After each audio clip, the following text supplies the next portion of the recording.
So today I wanted to rehash with you 5 things that you may not know that you should know or look into prior to taking your boards, your NCLEX boards. So let's get to it.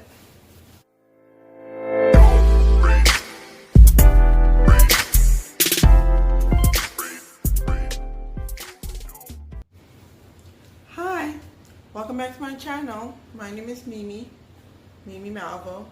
Mimi Malvo, an RN. I'm a registered nurse, and prior to that, I was an LPN, and in both instances, I passed the NCLEX on the first try. I'm just going to share with you the things that work for me, and hopefully they work for you. And I wanted to congratulate all the graduates of the nursing programs. Yay! You did it! You did it! You did it! Congratulations! I know how that feels. So before you go and celebrate, I was hoping you would take a moment, write some notes down so you can be better prepared for when it's that time for the NCLEX. So there's just like a couple things that people don't always tell you after you finish such a rigorous program like the nursing program. And I was going to share with you 5 tips today to get you on your merry way so that you can get that NCLEX passed and that nursing license in your pocket, in a frame, on your wall, in your wallet, wherever you want it. So first, let's go to number 1. Take a break.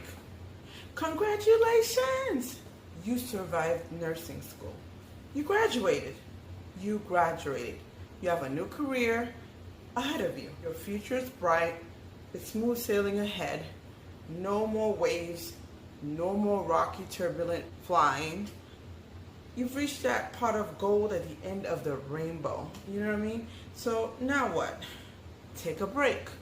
Celebrate. You need to calibrate. You need to ventilate. You need to get your mind straight. You just need to do it for yourself. You need to breathe.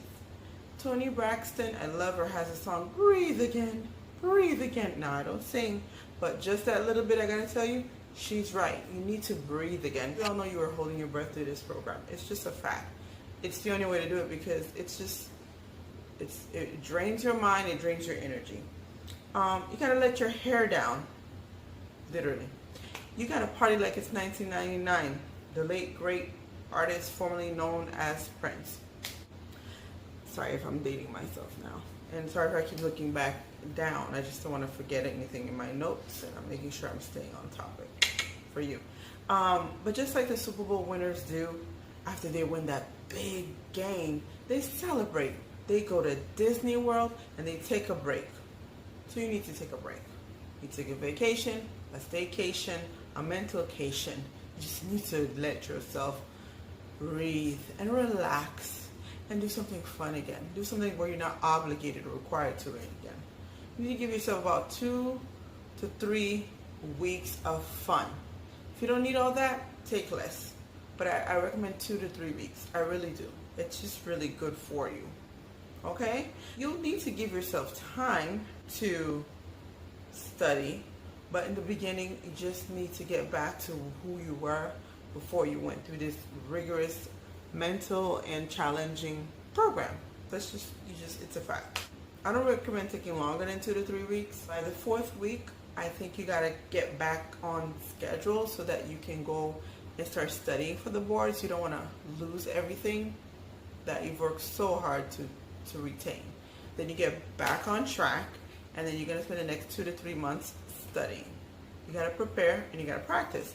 So you're gonna need time to do that. By the 4th week, you gotta be back from post-graduation celebration and ready to start the ball rolling again. You gotta get your tools in order. Which brings us to number 2. So number 2 is that NCLEX is an expensive test with at least 3 different sets of fees that sometimes you don't always find out about.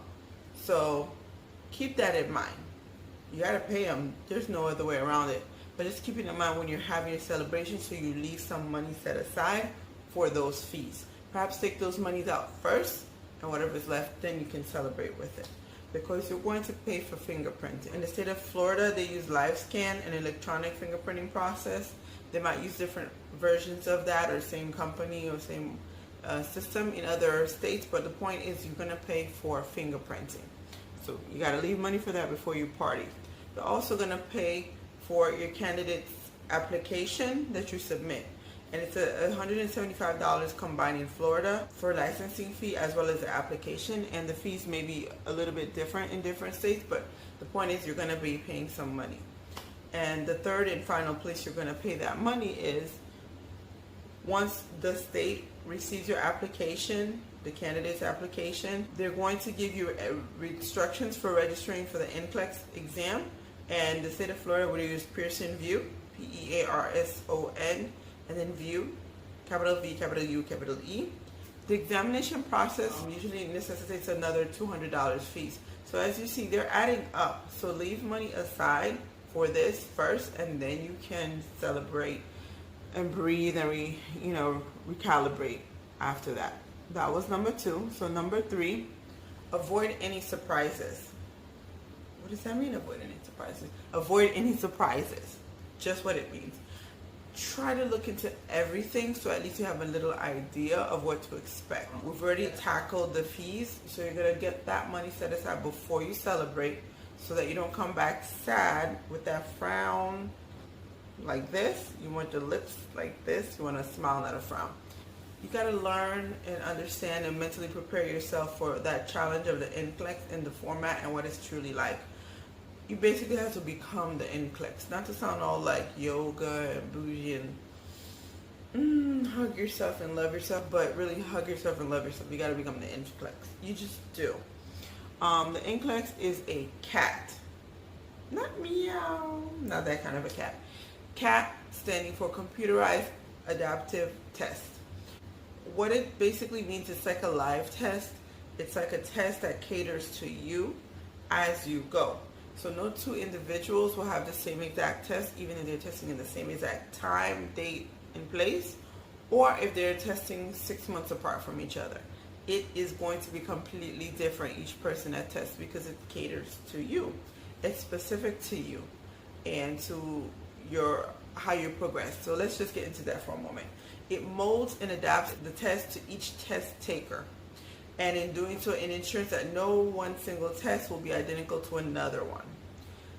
Additionally, it is not all multiple choice. It is not all fill in the blanks. So it's not multiple choice and it's not fill in the blanks. It can be a combination of all of those, but it's not one singular format. It is also not a reflection of how academic you are. So both the A+ students and the C- students are passing their boards, their NCLEX every single day. Or the flip side, not passing their boards, their NCLEX every single day. So it's no indication of the academic standing of that person or individual. Additionally, it is not a reflection of how intelligent you are. It's not related to your IQ. It has nothing to do with that. The key for this is preparation. During the test, the computer algorithm generates a question based on how you answered and performed in the previous questions and during the previous responses. So that's what it does. It adapts to you. So that's why it's not going to be similar to someone else's. But you still need to understand how to prepare for it. I'm going to get into that in a minute. So just some feedback on it. The RN boards or the NCLEX requires a minimum of 75 questions and a maximum of 265. So you're not going to leave there with less than 75 questions answered, and you might leave there with up to 265 questions answered for the RN boards. For the LPN boards, the minimum is 85 questions and the maximum is 205 questions. You will also more than likely in the LPN boards be given an experimental set of 25 questions that do not count for or against you. Sorry about that, because now I'm going to tell you the bad news. Though it doesn't count for or against you, you would think, oh, okay, I'm just taking it because they want to know my response, curiosity, research to see if this used the question in the future test or in someone else's. You're right for all of the above. But the reason I apologize is there's no indication or flag for you to know that this question versus that one is one of the 25 experimental. So in that case, you have no choice but to take them all as true, real, live true and dear questions. You just can't risk it because you don't know which ones they are, and you're just going to have to take it at face value and assume it's one of the questions that are legitimately going to affect whether you pass or not. So take them all seriously. Answer them all like your money and your future depends on it, because it does. The maximum time allowed for the NCLEX is about 4 to 6 hours, basically 6 hours. You will be given 2 opportunities to take a break. It's optional, so you don't have to. The computer will stop giving items or questions to you once it is 95% certain that you and your ability is clearly above or you're clearly below the passing standard. So let's just take it a different way. You don't have to get a 95% or 95 questions. That's not what we're saying. What we're saying is once the computer has given you sufficient questions to recognize that it feels 95% sure of you passed or sure of you failed, that's when it stops. So think of it like a horizontal line, and that's where 0 is, and that's where you start off. And for every question you answer correctly, it goes up. And for every question you answer incorrectly, it goes down. And so once it's at a point where it's clearly defined that you have passed or clearly defined that you have failed, with 95% certainty of the computer's comfort with that decision or analysis, really, then that's when you've passed or you failed. That's when it stops. You might reach all questions and you might just get to the minimum. Don't read into it. Just don't read into it in either case, because you're going to beat up yourself for no reason, probably. More than likely. Because I beat up myself the first time with an LPN because it stopped at 85. I said, oh, I surely failed. That was the minimum. I passed. And then when I took the RN boards, I was like, oh my God, it stopped at 75. Surely I failed. I passed. So in both cases, I passed on the first try. And I felt insecure because it stopped at the minimum. So this is why I said don't read too much. Meanwhile, I know people where it gave them the maximum and they were sure they failed and they passed. So don't read into it. It'll just drive you crazy for no reason. Now, very important to know. It's very important to know that you're not able to skip questions and return to them. So you have to answer a question in order to move on to the next one. And what that basically means is you have to figure out a way to see what's the best answer if you're not sure. And that's something you're going to learn with test taking skills. But you're going to have to implement it because you cannot skip and return. You know how some tests you can skip, and if you finish all the others, it'll take you back to what you skipped.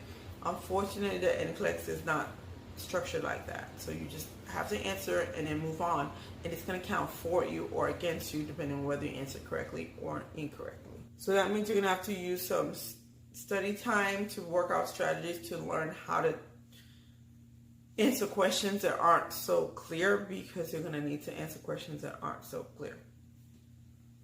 All right, so now you know the test format. Okay, great, you know the test format. So now what? Well, I've got 3 simple words for you now.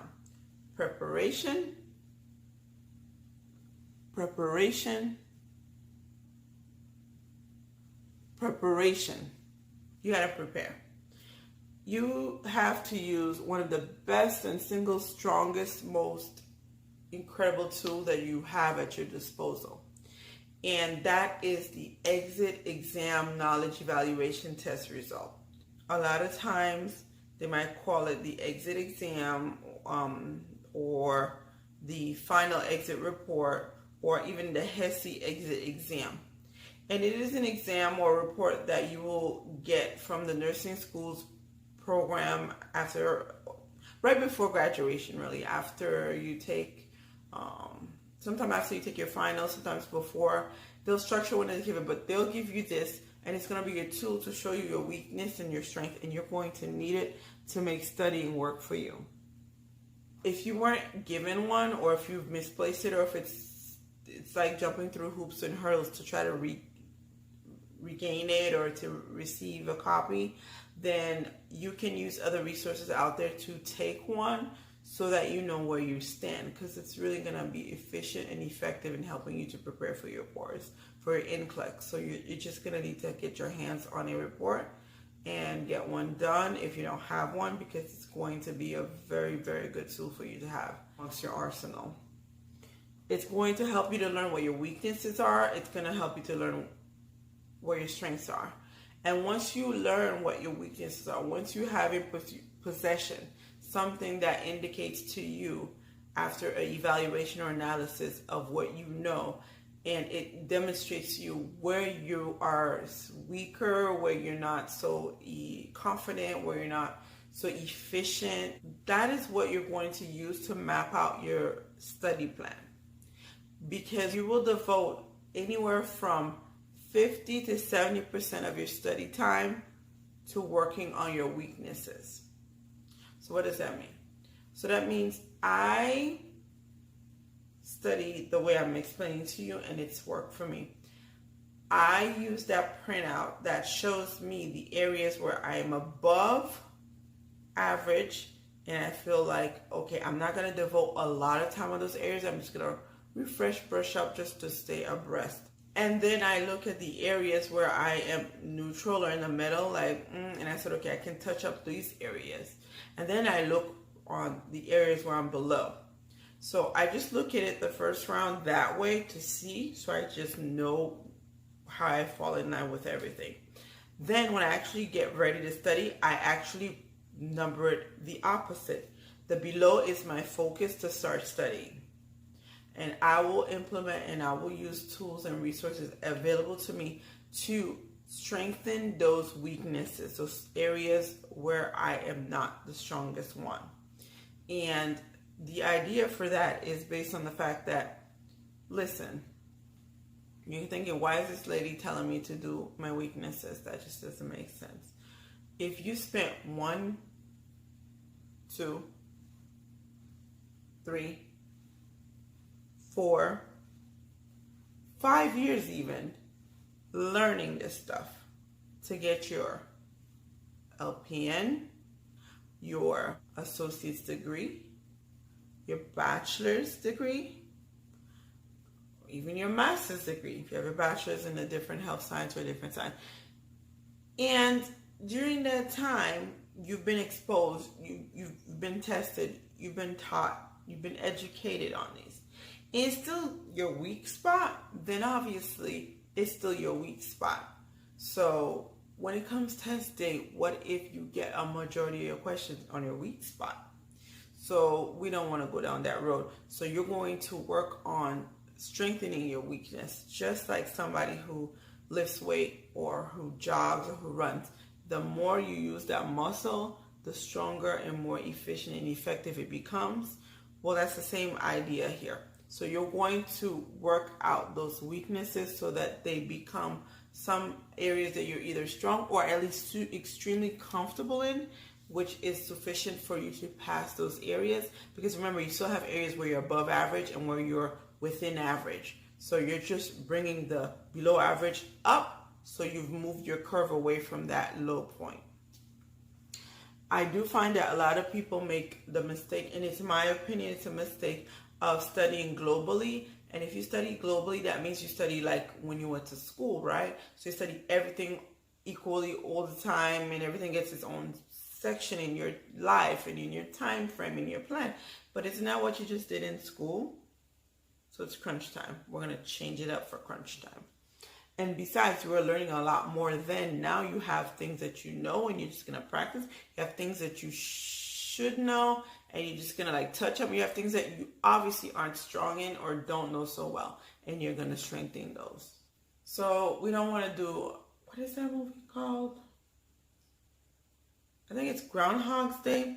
We don't want to do Groundhog's Day. We don't do over and over and over and over and over and over something that didn't work.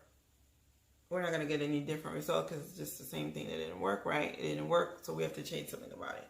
So if we spend all this time learning those areas and we're still not strong in it, We're going to have to change how we approach those areas and then practice them and do them over and over again, and it should give us a different result. So you're going to create a study plan, and that includes a study schedule and how much you will do during that study session. So you can be specific so it can keep you on target, so you can be intentional with your studies. So you can plan how many days a week you're going to study. You're going to study 4 days a week in the beginning, 3 days a week in the beginning, 5 days a week in the beginning. That's up to you. It's what you can handle. It's what works for you. And days a week doesn't necessarily imply 24 hours, 22 hours, or 12 hours. You can make it something reasonable. That might be 3 hours a day. That might be 5 hours a day. That might be 2 hours a day. That might be 1 hour per day. If you do 1 hour per day, I recommend you doing daily, then 5 to 7 days. So when you have it scheduled and mapped out, then it works better. And especially if you have other things going on, like family life, obligations, responsibilities, other things that you are a part of, work, it might be better to structure it where it's a routine schedule. And if your work schedule is not consistent and it changes, then maybe it could be like on your 2 days off, one of them is devoted to studying, so you only have 1 day off. Or half that day is devoted to studying, so you have half the day off. Something like that. Or on the days you work, maybe you do 2 hours each day after work, so your 2 days off, you just rest. You work it out, but it's better to work it out where it's consistent and it's frequent and repetitious, and then you'll adhere to it better and you'll get a better bang for your buck, so to speak. And set goals with each study session. Like, aim for something. Aim to do 50 questions in cardio. Aim to do 30 questions in psych. Aim to do 20 questions in infection control. Just aim. Like, if you aim to do, and it doesn't have to be that way. Maybe it's one of your books. I'm going to do 50 questions from this book. Bam. Or one of your CDs or one of your online access items. I'm going to do like 30 questions. Bam. Or I'm going to do 1 unit and 30 questions or 20 questions. Like, aim for something before you even touch it so that at least you have a goal. I find when I have a goal, then at least it keeps me on track. It keeps me encouraged when I get stuck, when I get all those things where I feel like they're dragging. And then also learn to incorporate your learning style. You know your learning style. You've been learning all your life. You know how you learn better. Some people learn better by watching. They're visual. They see things. And in those cases, it may be better for that person to use diagrams and follow it to see where the blood flow goes in your cardiac system, or how digestion process works, or how your nerves interconnect and how they send messages. If you understand what I'm saying, if you're visual, then you're going to want to use diagrams and images and colorful pictures and tables and graphs to help you to retain that information. I find myself to be, I think, more a bit kinesthetic, where I'm some visual and some hands-on, because during an exam, I can literally like close my eyes and see the images from the book, and I can like zoom in and narrow it down and see the diagram or the picture or the human body, the muscle, the torso, the circulatory system, the nervous system. I can see it as clear as though it's in front of me. So I'm a bit more visual, but I'm also kinesthetic because I'm also hands-on. If you're an auditory person, an auditory learner, then you might play the CDs or DVDs that came with it.